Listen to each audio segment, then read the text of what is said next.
Bahari Samandiai, teman-teman sudah tahu belum? Kalau ternyata Kalimantan Tengah juga memiliki tautan sejarah dengan Kesultanan Banjar dan Kesultanan Demak. Mau tahu ceritanya? Yuk simak!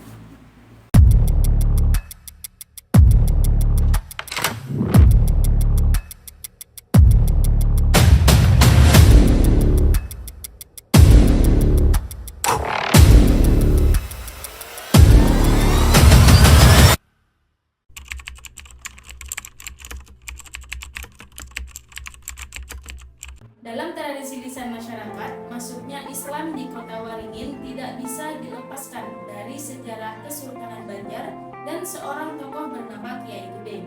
Sosok ini diyakini sebagai tokoh yang berperan besar dalam penyebaran Islam di wilayah Kota Waringin. Situs makam dan masjidnya masih dapat ditemui di wilayah Kota Waringin Lama, Kabupaten Kota Waringin Barat, Provinsi Kalimantan Tengah. Sosok Kiai Gede dianggap sebagai tokoh yang pertama kali membuka wilayah ini sebagai bagian dari wilayah negara Kesultanan Banjar di masa lalu dan berinteraksi langsung dengan masyarakat Dayak di Kota Waringin. Namun, tidak hanya sumber yang spesifik menjelaskan tentang asal-usul dari tokoh ini. Pendapat pertama meyakini bahwa Kiai Gede adalah seorang pendakwah Islam dari Pulau Jawa yang ditemukan terdampar di hulu Sungai Lapandau. Tubuhnya ditemukan sekarat oleh masyarakat Dayak Lapandau. Setelah dirawat hingga sembuh, ia menjalin persahabatan dengan kepala suku Dayak. Oleh Kiai Gede, kepala suku dipanggilnya Mama. Orang-orang Lamandau menjulukinya Naga atau Niaga. Ia diberikan keleluasaan ruang gerak di perkampungan Lamandau karena tidak dianggap membahayakan dan mampu membaur dengan masyarakat. Kepribadiannya yang baik membuat dakwahnya dengan mudah diterima oleh masyarakat. Pendapat yang kedua menyatakan bahwa Kiai Gede sebenarnya adalah seorang tokoh suku Dayak yang bernama Demang Silam. Ia dikenal memiliki kesaktian yang luar biasa dan bersenjatakan batang sumpit, baning, dan batu pekolas lamon yang berarti jimat penjaga negeri. Karena kesaktian dan pengaruhnya bagi masyarakat sekitar, oleh Sultan Banjar ia ditunjuk sebagai dipati yang bertanggung jawab atas wilayah Kota Waringin. Tidak hanya itu, putrinya pun dipersunting oleh Sultan untuk dijadikan istri. Sejak saat itu, ia dijuluki Kiai Gede. Jimat batu pekolas lamon miliknya di kemudian hari dinamai Batu Belida.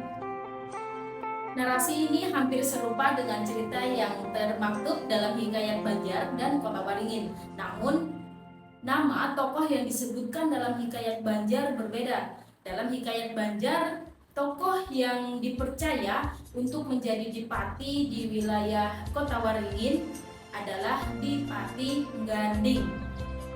Ia adalah tokoh Dayak yang terkenal memiliki pengaruh yang besar di wilayah Kota Waringin.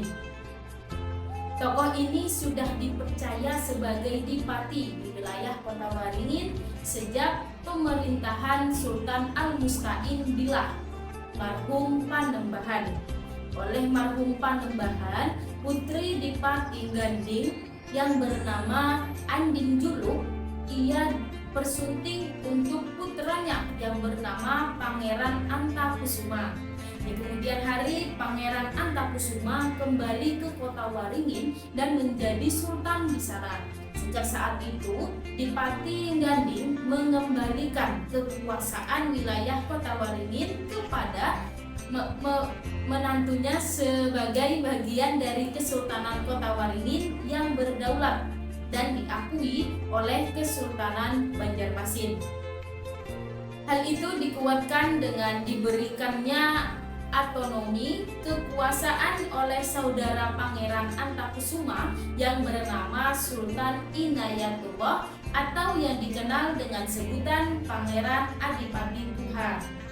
Pangeran Adipati Tuha menggantikan ayahnya sebagai sultan di Banjarmasin. Sedangkan adiknya Pangeran Antakusuma menjadi sultan di Kota Waringin. Sejak saat itulah Kesultanan Kota Waringin berdiri dan Islam sebagai sebuah agama yang terinstitusi resmi disebarkan di wilayah Kota Waringin. Pendapat ketiga, Kiai Gede diyakini sebagai seorang ulama yang diutus oleh Kerajaan Demak untuk berdakwah di Kesultanan Banjar. Dari Gresik, seorang diri ia berlayar menuju Banjarmasin dengan menumpang sebuah perahu layar dagang milik Juragan Kamis. Setelah diterima oleh Sultan Al-Musta'in Billah, marhum Panembahan, pada tahun 1675 Masehi, ia dan beberapa orang lain melakukan pelayaran dalam sebuah rombongan yang diutus oleh Sultan untuk membuka wilayah barat Kesultanan Banjarmasin. Rute perjalanan rombongan itu menempuh jalur laut dan sungai menggunakan sekonder atau perahu layar hingga tiba di wilayah Kota Waringin sekarang.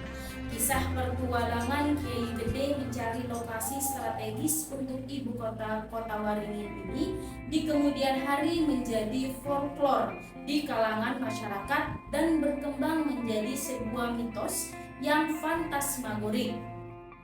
Di dalam folklore lokal yang lain, Kiai Gede dicitrakan sebagai putra dari menteri yang diutus oleh Sultan Banjarmasin. Di masa lalu, Sultan Banjarmasin mengutus 2 orang menterinya yang bersaudara bernama Majapahit dan Tongara Mandi dari Tabonio untuk membuka wilayah barat Pulau Kalimantan. Setelah tiba di wilayah Kota Waringin sekarang ini, kedua saudara ini kemudian memutuskan untuk berpisah.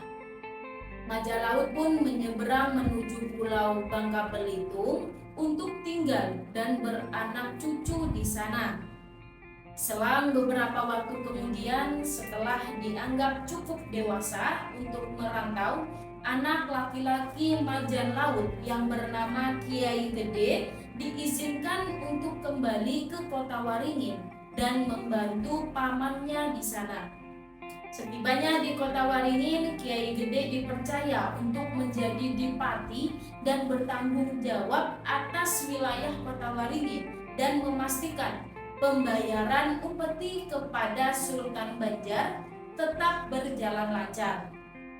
Dari semua folklore masyarakat tentang tokoh Kiai Gede yang telah diuraikan sebelumnya di atas, secara umum dapat disimpulkan bahwa proses masuknya Islam di wilayah Kota Waringin tidak dapat dilepaskan dari kekuatan politik dan ekonomi Kesultanan Banjar. Bahwa Islam memang disebarkan dengan cara yang damai melalui proses akulturasi budaya. Namun, hal ini tidak mungkin bisa berlangsung dengan baik tanpa pengaruh kekuatan politik dan ekonomi Kesultanan Banjar yang berperan signifikan sebagai sebuah kekuatan politik dan ekonomi di wilayah Tenggara Pulau Kalimantan.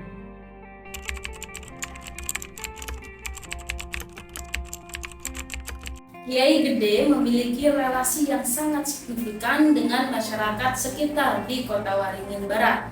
Kiai Gede dikenal sebagai penyebar Islam yang sangat aktif dan sangat berjasa dalam memperkenalkan agama Islam. Masyarakat di Kota Waringin Hulu sangat menghormati Kiai Gede karena peranannya dalam memperkenalkan Islam dan membangun masjid serta makam Kiai Gede menjadi simbol keberadaan dan perjuangan Kiai Gede dalam menyebarkan Islam di wilayah tersebut.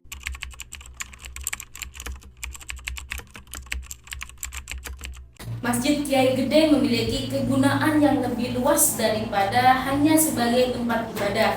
Masjid ini juga berfungsi sebagai pusat kegiatan sosial masyarakat, tempat wisata sejarah dan religi, serta simbol keberadaan dan perjuangan Kiai Gede dalam menyebarkan agama Islam di wilayah tersebut.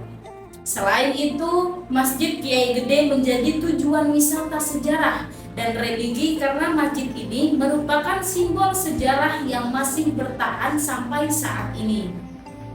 Nah, teman-teman, itulah sejarah masjid dan makam Kiai Gede di Kota Waringin Barat, Provinsi Kalimantan Tengah. Terima kasih dan sampai jumpa.